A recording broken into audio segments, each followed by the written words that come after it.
उसने इनके बच्चे को जो है ना वो लालच दिया किसी चीज का, उसको बाहर लेके गया, उसके साथ बदफेली की, ज्यादती की है। उसके बाद मौके पे ही उसको कत्ल किया है। बदफैली की कि गर्दन तोड़ी गई, बाजू तोड़ सट्या, गर्दन तोड़ी, लक तोड़ सट्या, पतालू चीरे अड़ते, उन्हें पेंट ने उन्हें फांसी दे दिता। 8.5 साल का मेरा बेटा होंदे चाहते मैं रो रो ते ना मैं काम लै ते मेरे फेफड़े खराब हो गए ने, गुर्दे खराब हो गए ने, घरदियां दी नजर नहीं, हालात इहो जे गए घर रोजी नहीं खाण लगे ना मेरे कोई करने वाला ना कमाण वाला। ये सोचा गया सी ना नादे पिछे मैं बड़ियां मजबूरियां तंगियां जालियां गए मैं मेहनत यार ते नानू कड़ा हर जेटा दे धुप्पां च मैं तंदूर ते खोत रोटियां लाउणियां गाना मेरे पुत्तर हो पांदे, मेरे सारा बन जांदे, कमावन दे, मैनूं खावन दे। ये नहीं पता मेरे बेटे ने पहले अगला कुछ लेना है, मेरा बेटा पहले दुनिया तो चला जाना है, मेरा कोई सहारा नहीं बना, मैनू किसी का सहारा नहीं है, सोने रब तो बगैर सहारा नहीं किसी का। अस्सलाम वालेकुम नाज़रीन, मैं हूं आपका मेज़बान अहमद गौहर। नाज़रीन, जो केस आज हम आपके साथ शेयर करने वाले हैं, यकीनन इसको सुनने के बाद आपकी रूह काम जाएगी। आज हमारे साथ एक ऐसे माँ बाप मौजूद हैं जिनके 8 साल बच्चे को ज्यादती करने के बाद कत्ल कर दिया गया, और इस वक्त मेरे साथ जो माँ जी बैठी हैं, ये उसी बच्चे के गम में रो रो के अंधी हो चुकी हैं। और ये जो बाप है बेचारा, इसका मतलब ये बीमार हो गया है और इसके गुर्दे तक फेल हो चुके हैं। लेकिन इनको, क्योंकि आपको पता है पाकिस्तान के अंदर जो अमीर आदमी है, जिसके पास पैसा है, उनको इंसाफ मिलता है। जो गरीब आदमी, उसको इंसाफ नहीं मिलता, उनको डरा धमका के या किसी भी तरीके से चुप करवा दिया जाता है। तो इनके साथ भी कुछ ऐसा ही मामला हुआ है। उस बच्चे को कितने बेदर्दी के साथ कत्ल किया गया है, ये सुनने के बाद आप इस माँ बाप की जो ना हालत को समझ सकेंगे कि इनका हाल क्यों हुआ इस तरह से। अस्सलाम वालेकुम सर, मेरा बेटा 8.5 साल का बेटा सी, जब कोरोना आई है मैं 2 तरह लगता सी, जिसने बचा ते बाहर लिया, उन्हें बदफैली की कि गर्दन तोड़ी गई, बाजू तोड़ सट्या, गर्दन तोड़ी, लक तोड़ सट्या, पतालू चीरे अड़ते, उन्हें पेंट ने उन्हें फांसी दे दिता। 8.5 साल का मेरा बेटा होंदे चाहते मैं रो रो ते ना मैं काम लै ते मेरे फेफड़े खराब हो गए ने, गुर्दे खराब हो गए ने, घरदियां दी नजर नहीं, हालात इहो जे गए घर रोजी नहीं खाण लगे ना मेरे कोई करने वाला ना कमाण वाला। जरा मैं कुरान के बदले उन्होंने मेरे को लिया, कुरान लिया, मैं कुरान के बदले उन्होंने माफ कर दिता। मैं मेरा अल्लाह वारिस है, मेरा 8.5 साल का बेटा कत्ल किया गया सी, जब मैं दर बदर धक्के से खांदा पे, ना मैं तो किराया परिंदा ना कुछ, ना मेरे घर के रोजी खाण, छोटे छोटे मेरा बच्चा है जरा ना करन जोगा ना कमान जोगा, घरदियां दी नजर नहीं हैगी। अच्छा, मुझे बताएं कि उर्दू नहीं आती है, उर्दू नहीं बोल सकते? नहीं नाज़रीन, मैं आपको ना थोड़ा सा बता देता हूँ जो अभी उन्होंने बोला है। बहुत से लोग हैं ऐसे हैं जिनको शायद पंजाबी समझ ना आए। ये बता रहे हैं कि मेरा 8 साल का बच्चा था और मेरे बेटी के बेटे ने, यानी कि दोतरे ने, इनके बच्चे को जो है ना वो भांजी का पुत्र से, भांजी का बेटा था, सक्की भांजी का बेटा था, भांजी सक्की भांजी का बेटा था। उसने इनके बच्चे को जो है ना वो लालच दिया किसी चीज का, उसको बाहर लेके गया, उसके साथ बदफेली की, ज्यादती की है। उसके बाद मौके पे ही उसको कत्ल किया है। कत्ल किस तरह से किया है? पहले उसकी गर्दन तोड़ी है, बाजू तोड़े हैं, कमर तोड़ी है, टांगे तोड़ी है, और समझ लें कि हर चीज उसकी जो जिस्म की हड्डी थी वो सारी तोड़ के और उसी की पैंट उतार के उसको फांसी देके मार दिया है। इसी तरह हुआ है। हाँ जी, रात 9 बजे लाश लभी सी। अच्छा, ये लाश कितों लभी सी? लाश गंदम विच लभी सी जी, गाँव च लभी सी। हाँ जी, गाँव गायब है, और इत्थे गए सन मिलन गए सन बच्चे ते किहड़े ने उत्थे गाँव गए सो बलचा ते बाहर लै गया, 3 बोतल लै दे उत्थे किहड़े ने गंदम विच लै गया, तो उत्थे जाके उन्होंने ज्यादती की, उसू बदफैली करते, गर्दन तोड़ दी, बाजू तोड़ा, लक तोड़ सट्या, पतालू चीरे, बाजू तोड़े गए, अड़ ने उसे पेंट ने उन्हें फांसी दे दिता। रात 9 बजे लाश लभी सी गंदम दे विच, लभदे ढूंढदे 4 चफेरे ढूंढिया ते किहड़े ने लभ्या गा। ਤੁਹਾਨੂੰ ਕਦੋਂ ਪਤਾ ਲੱਗਾ ਤੇ ਕਿਸ ਤਰ੍ਹਾਂ ਪਤਾ ਲੱਗਾ? जी मैं दिहाड़ी तो आया तो मैं किहड़े ना मेरे घर दे रोंदे बैठे सन, तो उन्हें मैनू कहा गया किहड़े ना मेरा मोहम्मद सलमान नहीं आया घर, उन्हें ऐलान 4 चफेरे कराए हड़ तक, जिन्हें मारिया गया कहंदा जी सदर के मुंडियां दे नाल हैगा सी। ਅਸੀਂ ਉਹਨਾਂ ਕੋਲ ਪੁੱਛਿਆ, ਦੱਸੋ ਉਹਨਾਂ ਦੀ ਸਾਡੇ ਨਾਲ ਨਹੀਂ, ਸਾਡੇ ਕੋਲ ਬਣ ਜਾ ਨਾ, ਅਸੀਂ ਇਹਦੀ ਸਜ਼ਾ ਵੀ ਭੋਗਾਂਗੇ, ਜੋ ਹੋਵੇ ਅਸੀਂ ਡੰਡ ਚੱਲਾਂਗੇ, ਸਾਡੇ ਪਾਸ ਨਹੀਂ ਹੈ। ਅੜ ਤੇ ਜਿੱਥੇ ਉਹਨੇ ਮਾਰਿਆ ਗਿਆ ਨਾ, ਉਧਰ ਅਸੀਂ ਕਿਹੜਾ ਮੈਂ ਜਾਂਦਾ ਸਾਂ ਉਧਰ ਕੀ ਲੈਣ ਜਾਂਦਾ ਪੈਗਾ, ਪਾਸੇ ਪਾਸੇ ਉਹਨਾਂ ਲਈ ਫਿਰ ਉਧਰ ਮੇਰਾ ਅਚਾਨਕ ਹੀ ਮੂੰਹ ਹੋ ਗਿਆ। ਉਹਦਾ ਮਾਮੂ ਹੈਗਾ ਸੀ, ਮੈਂ ਅਸੀਂ ਉਧਰ ਅਚਾਨਕ ਗਏ ਗਏ, ਨਾਲ ਮੇਰਾ ਭਤੀਜਾ ਸੀ, ਮੇਰਾ ਭਤੀਜਾ ਦੂਸਰੀ ਲਾਈਨ ਤੇ ਹੋ ਗਿਆ, ਉਹਦਾ ਮਾਮੂ ਤੇ ਮੈਂ ਅਸੀਂ ਉਸੇ ਲਾਈਨ ਤੇ ਗਏ। ਉਹਦੇ ਮਾਮੂ ਨੇ ਕਿਹਾ ਗਿਆ ਜੀ ਕਿਹੜਾ ਹੈ? ਮਾਮੂ ਆਖਿਆ ਉਹ ਕੁੱਤਾ ਮਰਿਆ ਪਿਆ ਕਿ ਗਿੱਦੜ। मैं उल्ले लाइट बाली मोबाइल दी ते वेख्या ते मेरा पुत्र उल्ले मैं गश खा ते उत्थे डिग पिया, ਫਿਰ ਮੈਨੂੰ ਪਤਾ ਨਹੀਂ ਮੈਂ ਕਿੱਥੇ ਪਿਆ ਕਿੱਥੇ ਨਹੀਂ। ਅੱਛਾ, ਜਦੋਂ ਤੁਸੀਂ ਆਪਣੇ ਬੱਚੇ ਦੀ ਲਾਸ਼ ਦੇਖੀ ਹੈ ਜੀ ਆ, ਤੇ ਉਹ ਕਿਸ ਹਾਲਤ ਵਿੱਚ ਸੀ?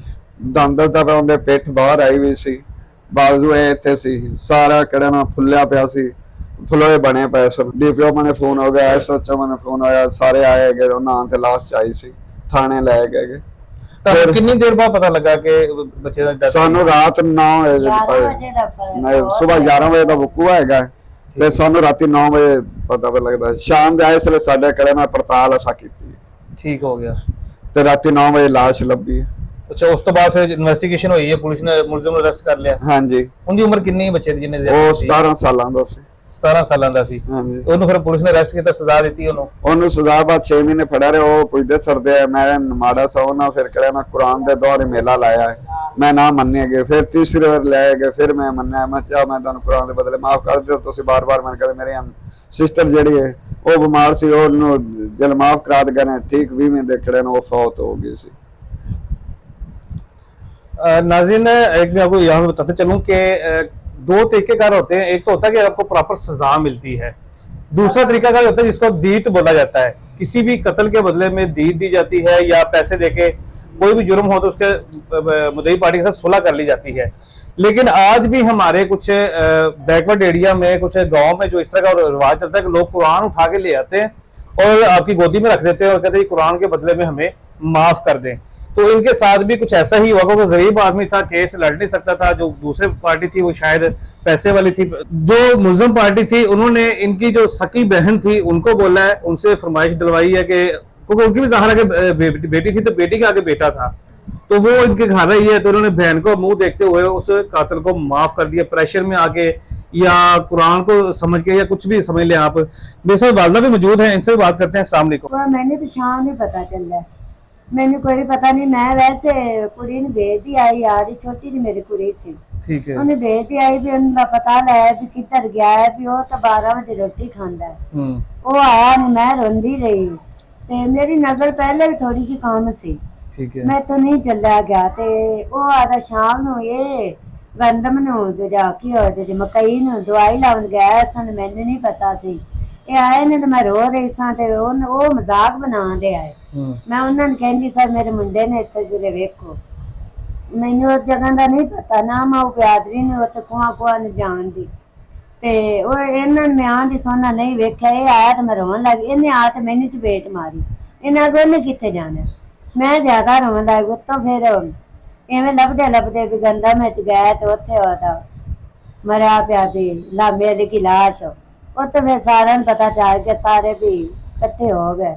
ਫਿਰ ਅੱਗੋਂ ਦੂਸਰੇ ਦਿਨ ਉਹ ਮੁੰਡੇ ਦਾ ਪਤਾ ਚੱਲਿਆ ਵੀ ਇਹ ਕਾਤ। ਅੱਛਾ, ਜੋ ਤੁਹਾਨੂੰ ਪਤਾ ਲੱਗਾ ਕਿ ਬੱਚੇ ਦਾ ਮਾਮਲਾ ਇਹ ਹੋ ਗਿਆ ਹੈ, ਠੀਕ ਹੈ, ਤੇ ਮੁਲਜ਼ਮ ਵੀ ਫੜਿਆ ਗਿਆ ਹੈ, ਉਸ ਤੋਂ ਬਾਅਦ ਜੋ ਤੁਹਾਡੇ ਕੋਲ ਮਾਫੀ ਮੰਗਣ ਵਾਸਤੇ ਉਹ ਆਏ ਨੇ, ਤੁਸੀਂ ਮਾਫ ਕਿਸ ਤਰ੍ਹਾਂ ਕਰਤਾ? ਜੀ ਮੇਰੇ ਮੀਆਂ ਨੇ ਮਾਫ ਕਰ ਦਿੱਤਾ। ਮੈਂ ਤਾਂ ਇਹਦੀ ਬਹਿਣਾ ਬਰਾਸ ਇਹਦੀ ਬਿਆਦਰੀ ਸੇ ਇਹਨਾਂ ਨੂੰ ਉਹਦੀ ਬੰਨ ਆ ਗਈ। ਮੈਂ ਤਾਂ ਅੰਦਰ ਬੈਠੀ, ਮੈਂ ਤਾਂ ਆਪ ਆ ਦੀ ਦੁੱਖਾਂ ਨੂੰ ਰੋ ਰਹੀ ਸਾਂ ਵੀ ਮੇਰਾ ਤਾਂ ਕਿਵੇਂ ਐਡਾ ਕੰਮ ਨਿੱਕਾ ਪੁੱਤਰ ਐਡਾ ਕੰਮਾਂ ਸੀ, ਐਡਾ ਨੇ ਸਾਨੂੰ ਕਮਾ ਤੇ ਖਵਾਵੇ ਤਾਂ ਅਗਰ ਅਗਲੇ ਤਾਂ ਸ਼ਾਦੀशुदा ਹੋ ਗਿਆ, ਉਹਨਾਂ ਦੀ ਤਾਂ ਕੋਈ ਉਹਨਾਂ ਨੂੰ ਪਰੇਸ਼ਾਨੀ ਕੋਈ ਨਹੀਂ। ਮਾਂ ਪਰੇਸ਼ਾਨੀ ਤਾਂ ਮੈਨੂੰ ਕਿਹੜੀ ਨਜ਼ਰ ਤੇ ਬਹਿ ਗਈ, ਅੱਜ ਸਾਨੂੰ ਕਿਹੜੇ ਕਮਾ ਤੇ ਕੋਈ ਖਵਾਵਣ ਨਾਲ। ਤੇ ਨਜ਼ਰ ਕਿਸ ਤਰ੍ਹਾਂ ਖਰਾਬ ਹੋਈ ਹੈ, ਨਬੀਨਾ ਕਿਸ ਤਰ੍ਹਾਂ ਹੋਈ? ਉਦੋਂ ਮੁੰਡਾ ਫੌਤ ਹੋਇਆ ਤੇ ਮੈਂ ਰੋ ਰਹੀ ਸਾਂ ਤੇ ਪਿੱਛੇ ਪਰਦੇ ਉਖੜ ਗਏ। ਅੱਛਾ, ਬੇਟੇ ਦੇ ਗਮ ਚ ਰੋ ਕੇ ਅੱਖਾਂ ਖਰਾਬ ਹੋ ਗਈ? ਹਾਂ, ਖਰਾਬ ਹੋ ਗਈ, ਪਰਦੇ ਉਖੜ ਗਏ।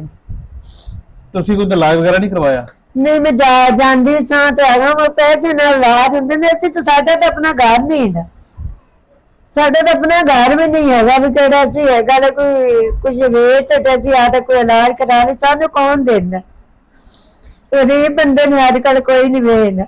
ਅੱਛਾ ਮਾਂ ਜੀ, ਮੈਨੂੰ ਇਹ ਦੱਸੋ ਕਿ ਬੁਢਾਪੇ ਦੀ ਉਮਰ ਤੁਹਾਡੀ ਹੋ ਗਈ ਹੈ, ਬੱਚਾ ਜਿਹੜਾ ਸੀ ਤੁਹਾਡਾ ਕੋਈ ਉਹ ਤੇ ਚਲਾ ਗਿਆ, ਹਾਂਜੀ, ਤੇ ਹੁਣ ਗੁਜ਼ਾਰਾ ਕਿਸ ਤਰ੍ਹਾਂ ਹੋ ਰਿਹਾ? ਕਿਸ ਤਰ੍ਹਾਂ ਖਾਂਦੇ ਪੀਂਦੇ ਹੋ? ਘਰ ਦਾ ਕਿਰਾਇਆ ਕਿਵੇਂ ਦਿੰਦੇ ਹੋ?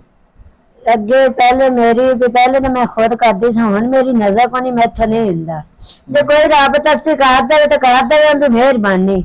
ਅੱਗੇ ਮੇਰਾ ਬੰਦਾ ਥੋੜਾ ਬਹੁਤਾ ਕਰਦਾ ਸੀ, ਹੁਣ ਉਹਦੀ ਆ ਜ਼ੋਰੋ ਗੈਂਡੀ ਹੋ ਗਿਆ, ਤੁਹਾਡੀਆਂ ਨੂੰ ਪੈ ਗਿਆ, ਤੇ ਹੁਣ ਉਹ ਚੱਲ ਫਿਰ ਨਹੀਂ ਸਕਦਾ, ਸਹੀ ਕੰਮ ਨਹੀਂ ਕਰ ਸਕਦਾ। ਹੁਣ ਸਾਡਾ ਰੱਬ ਹੀ ਹੈਗਾ ਤੇ ਅੱਲਾ ਸੋਹਣਾ, ਜਿਵੇਂ ਰੱਬ ਨੂੰ ਤਾਂ ਸਾਡੇ ਕੋਲ ਕਿਰਾਇਆ ਨਹੀਂ ਭਰਿਆ ਜਾਂਦਾ, ਆਪਣਾ ਸਾਡਾ ਘਰ ਨਹੀਂ ਹੈਗਾ।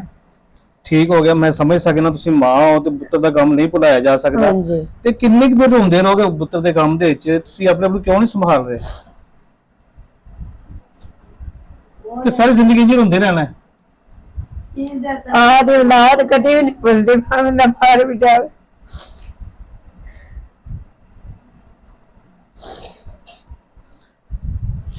नाज़रीन, आप हालत समझ सकते हैं इस मजबूर माँ बाप की। मेरे पास अल्फाज भी है, मैं क्या बोलूँ। अच्छा, मुझे बताइए कि क्या काम करते थे अभी आप, और बीमारी क्या हुई है अभी आपको? आप जी मैं पहले तो काम तंदूर का करता था, बेटा कत्ल होने जान तो मैं कड़ा ना टेंशन लै गया, ध्यान तो मेरे फेफड़े खराब हो गए, गुर्दे खराब हो गए, जिगर का टेस्ट कराया ने वो भी खराब है। अज तक कड़ा ना मैंने जोरों घंटे हो गए, मेरे लक तो उठा नहीं जाता, गोली खा लवा तो बस थोड़ा जिहा इन्ना ते बाद रड़कते अगे पिछे हो जाना ना, मैं तुरा जाना कोई तेरे मेरे वगैरह कोई तावन कर दे तो बच्चा रात देना, मैं तीन दिन के भुखे भी बैठे रहते, कोई मेरे गुत नहीं है कमावन ते घर दा गुजारा किस तरह हुंदा है? खाना पीना, बिजली दे बिल, किराया शराया किस तरह मैनेज करदे हो? तेन बेटा दसदा पिया मैं अगे कड़ा ना अगे को थोड़ा चल बाल लेंदा सा, तेरे मेरे को जात लाया आंदा सोन कड़ा ना दूसरा महीना मैं मंजे पे ना किराया भरीदा पे ना करे रोजे मेरा जात अंदर मट्टी वे सो दिन नहीं आटा है नहीं कुछ, तीन तीन दे चार दे बच्चे भुखे बैठे रहो। तो फिर इलाज कराने की कोशिश नहीं की? इलाज मैं तेरा बच्चा बेटा मेरी हिम्मत नहीं कराउण दी, ਉਹ ਦਵਾਈਆਂ ਕੋ ਲਿਖ ਦਿੰਦੇ ਨੇ ਬਾਹਰੋਂ, ਮੈਥੋਂ ਬਾਹਰੋਂ ਨਹੀਂ ਲਈਆਂ ਜਾਂਦੀਆਂ। 4000 5000 ਦੇ ਹਫਤੇ ਦੀ ਦਵਾਈ ਮੈਥੋਂ ਬਾਹਰੋਂ ਨਹੀਂ ਲਈ ਜਾਂਦੀ। ਮੈਂ ਕਰਕੇ ਨਹੀਂ ਜਾ ਕੇ ਬੱਜੇ ਹੋਏ ਸਾਰੇ ਕੜੇ ਰਿਪੋਰਟਾਂ ਸਾਰਾ ਕੁਝ ਹੋਇਆ, ਕੋਈ ਦਵਾਈ ਨਹੀਂ ਲਈ ਜਾਂਦੀ। ਅਖੀਰ ਅੱਕਾ ਨਾਲ ਤੇ ਮੰਜੀ ਤੇ ਡਿੱਗ ਗਿਆ, ਮੈਂ ਨਾ ਰੁਪਈਆ ਕੋਲ ਆਇਆ ਤੇ ਨਾ ਮੈਥੋਂ ਲਈ ਜਾਂਦੀ। ਸਾਡਾ ਕੋਈ ਕੰਨ ਕਮਾਉਣ ਵਾਲਾ ਨਹੀਂ, ਘਰਦਿਆਂ ਦੀ ਨਜ਼ਰ ਨਹੀਂ ਹੈਗੀ, ਉਹ ਰੋ ਰੋ ਤੇ ਬੇਟੇ ਦੇ ਪਰੇਸ਼ਾਨੀ ਚ ਰੋ ਰੋ ਤੇ ਉਹਦੀ ਨਜ਼ਰ ਪੈ ਗਈ। ਮੇਰੇ ਫੇਫੜੇ ਖਰਾਬ ਹੋ ਗਏ ਨੇ ਬੇਟਾ, ਮੈਂ ਤਾਂ ਕੋਈ ਕਾਰੋਬਾਰ ਨਹੀਂ ਹੁੰਦਾ। ਜਦੋਂ ਬੱਚਾ ਜ਼ਿੰਦਾ ਸੀ ਕੀ ਸੋਚਿਆ ਸੀ ਕਿ ਵੱਡਾ ਹੋ ਕੇ ਸਾਡਾ ਸਹਾਰਾ ਬਣੇਗਾ? ਇਹ ਸੋਚਿਆ ਗਿਆ ਸੀ ਨਾ, ਨਾ ਦੇ ਵਿੱਚ ਮੈਂ ਬੜੀਆਂ ਮਜਬੂਰੀਆਂ ਤੰਗੀਆਂ ਜਾਲੀਆਂ ਹੈਗੀਆਂ ਨੇ, ਮੈਂ ਮਿਹਨਤ ਤੰਗ ਯਾਰ ਤੇ ਇਹਨਾਂ ਨੂੰ ਕਿਹੜਾ ਹਰ ਜੇਟਾਂ ਦੇ ਧੁੱਪਾਂ 'ਚ ਮੈਂ ਤੰਦੂਰ ਤੇ ਖੋਤ ਰੋਟੀਆਂ ਲਾਉਣੀਆਂ ਗਾ ਨਾ, ਮੇਰੇ ਪੁੱਤਰ ਹੋ ਪਾਉਂਦੇ, ਮੇਰੇ ਸਾਰਾ ਬਣ ਜਾਂਦੇ, ਕਮਾਉਣ ਦੇ ਮੈਨੂੰ ਖਵਾਉਣ ਦੇ। ਮੈਨੂੰ ਨਹੀਂ ਪਤਾ ਮੇਰੇ ਬੇਟੇ ਨੂੰ ਪਹਿਲੇ ਅਗਲਾ ਕੁਝ ਲੈਣਾ ਹੈਗਾ, ਮੇਰਾ ਬੇਟਾ ਪਹਿਲੇ ਦੁਨੀਆ ਤੋਂ ਚਲਾ ਜਾਣਾ ਹੈਗਾ, ਮੇਰਾ ਕੋਈ ਸਹਾਰਾ ਨਹੀਂ ਬਣਾ, ਮੈਨੂੰ ਕਿਸੇ ਦਾ ਸਹਾਰਾ ਨਹੀਂ ਹੈਗਾ, ਸੋਹਣੇ ਰੱਬ ਤੋਂ ਬਗੈਰ ਸਹਾਰਾ ਨਹੀਂ ਕਿਸੇ ਦਾ। ਅੱਛਾ, ਜਿਹੜਾ ਤੁਸੀਂ ਦੱਸਿਆ ਕਿ ਬੱਚੇ ਨੂੰ ਜਰਨਾ ਦੇ ਬਾਜ਼ੂ ਵੀ ਤੋੜਤੇ, ਕਮਰ ਵੀ ਤੋੜਤੀ, ਲੱਤਾਂ ਵੀ ਤੋੜਤੀਆਂ, ਬੇਟਾ ਦੰਦਾ ਸਾਹਿਬ ਦੇ ਕੋਲ ਆਉਂਦੇ ਤੇ ਫਿਰ ਸਾਡੇ ਮਗਰੂ ਉਹਨੇ ਮਾਰਿਆ ਗਿਆ, ਸਾਰਾ ਕੁਝ ਤੇ ਲਾਇਆ, ਸਾਰਾ ਕੁਝ ਉਹਦਾ ਟੁੱਟਿਆ ਪਿਆ, ਜੋੜ ਹੁੰਦਾ ਸਾਰਾ ਟੁੱਟਿਆ ਪਿਆ, ਪਿੰਡ ਨਾਲ ਫਾਂਸੀ ਆਇਆ ਪਿਆ ਗੱਲ, ਸਾਰਾ ਕੁਝ ਹੋਇਆ ਪਿਆ ਗੱਲ, ਜਿੱਲੇ ਸੇ ਆਇਆ ਤੇ ਢੂੰਡ ਦੇ ਲੱਭਿਆ ਰਾਤ। ਕਿਸ ਚੀਜ਼ ਨਾਲ ਮਾਰਿਆ ਸੀ ਉਹਨੂੰ? ਬਦ ਫੈਲੀ ਕੀਤੀ ਸੀ। ਉਹ 8.5 ਸਾਲ ਦਾ ਬੱਚਾ ਸੀ, ਉਹ ਜਵਾਨ ਸੀ, 17 ਸਾਲਾਂ ਦਾ ਸੀ ਉਹ ਬੱਚਾ। ਹੁਣ 8.5 ਸਾਲ ਦੇ ਬੱਚੇ ਨੂੰ ਮਰੋੜੋ ਤੇ ਬੱਚਾ ਤਾਂ ਮਰ ਜਾਣਾ।